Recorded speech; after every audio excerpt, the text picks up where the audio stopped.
Welcome to Positive Atheism English channel.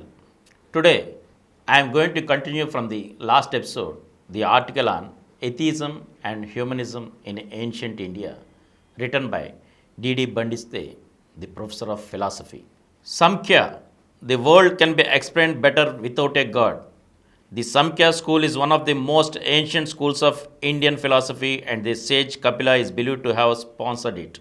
The Samkhyas do not accept God, yet explain that the unconscious Prakriti produces various bodily organs and the worldly objects for the benefit of the conscious but ignorant soul, the Purusha. The sage Kapila found the concept of God to be even self contradictory in the following ways. God is considered to be infinite and yet a person. He is supposed to be just and yet placable by devotions. God is everywhere and yet lives in heaven. God is perfect and yet created this world we do not know for what. God is omnipotent and kind and yet we find more evil in this world. Naturally, this is all inexplicable.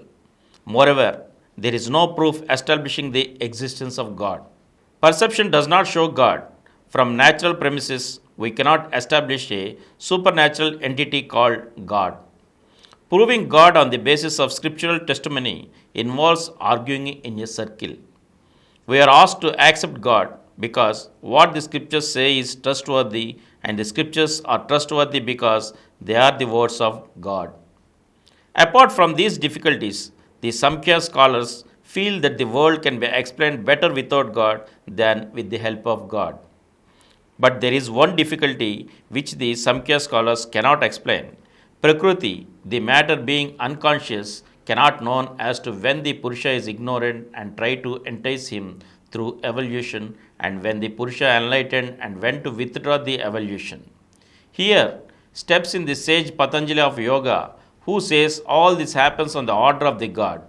Uttara Mimamsa or Advaita Vedanta, infallibility of Vedas. Lastly, we come to the Uttar Mimamsa or the Advaita Vedanta of Shankaracharya. But God gets no permanent and satisfactory patronage even here. Shankaracharya is a firm believer in the infallibility of the Vedic tradition interpreted in his own fashion. But whatever it may be, Indian philosophy is taken by the whole world to be mainly an Advaita Vedanta philosophy. Unfortunately, these claimants do not scrutinize this philosophy minutely. They will be bitterly disappointed if they did so. The following is the reason. This philosophy believes that the ultimate reality is Brahman, absolutely real, impersonal, consciousness, eternal, pure, and free. Brahman is one without a second and has no divisions internal or external. But due to primordial ignorance, it comes to wrongly believe oneself to be many, finite, ignorant, mortal, and miserable. This is only a temporary and empirical state. This delusion must be removed. Knowledge of one's own real nature must be realized. The soul must realize that it is the very Brahman and none else. For the realization of this self-knowledge, the impersonal Brahman may be taken to be God as a person and be worshipped and so on. But ultimately speaking, God must be transcended.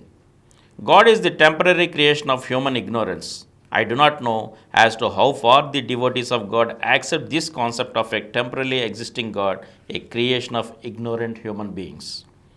From the above overview of the various schools of philosophy, whether theists or atheists, heterodox or orthodox, we find that they are neither completely rationalists nor humanists.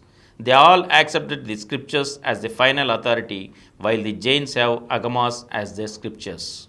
Secondly, all the above schools accept the existence of a spiritual soul in us, immortal, and so on.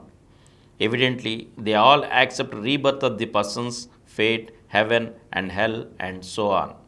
They all wish to transcend this world considered only as a temporary abode of the souls. There are moral injunctions, but there is no socialization of the individual. Spiritual liberation is given the top priority.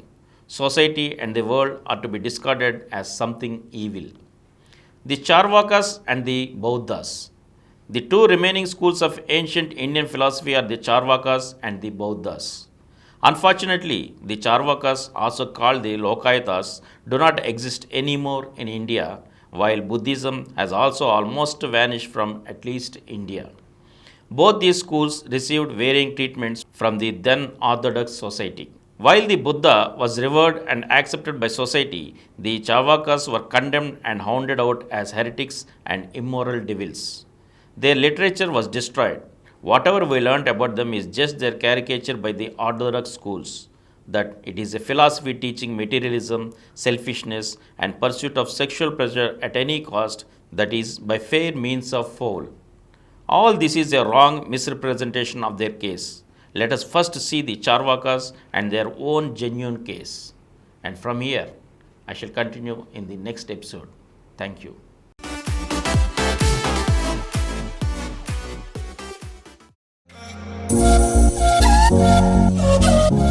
For more videos, please subscribe to this channel Positive Atheism and activate the bell icon. Please download Samaram multi-channel app and watch your favorite channels from your mobile. App available on Google Play Store and subscribe to the channels.